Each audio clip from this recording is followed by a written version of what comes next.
حبيبون أكسن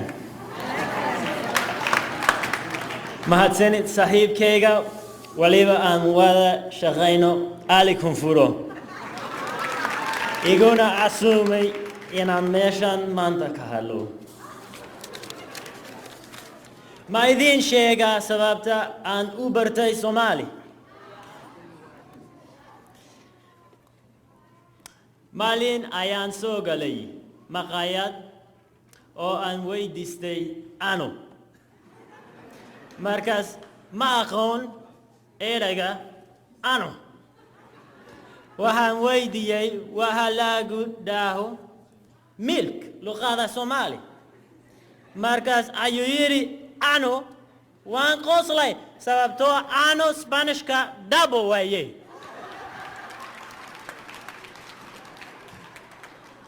markaas ayaan go'aansaday inaan Soomaali barto waxa ii awiyay inaan Soomaaliga barto waxa weeyay aniga baabuur maalihi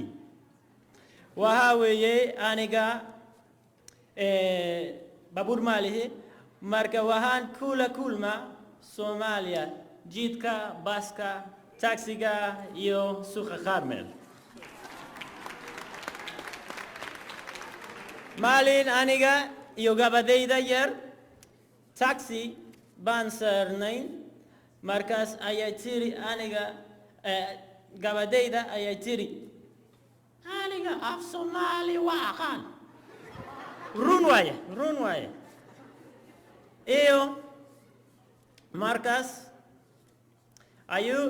darawalkii oo Soomaali ahaa yiri what markaas ayay tiri kow labo saddex afar shan iyo darawalkii wuu qoslay badan aniga markasta oo aan af Soomaali ku hadlo dadka way qoslaan mararka qaar wahanada suuqa Carmel markaas ayaan intaan gato shaah iyo sambusa ayaan la fariista odayaasha fadhi ku diriirka fadhiga waa wax wanaagsan dhaqanka Soomaali ma jecla inay guriga iska joogaan caafimaadka ayaa ku jira in banaanka loo soo baxo oo la sheekaysto asalkeyga waxa weeye Swedish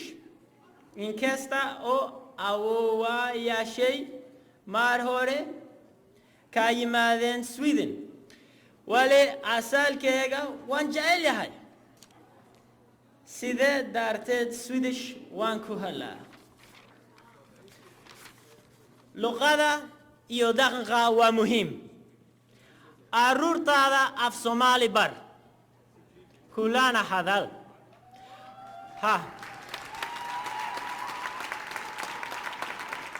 carruurtaada u sheeg sheekooyin sida din iyo dawaaco igaal shidaad iyo degder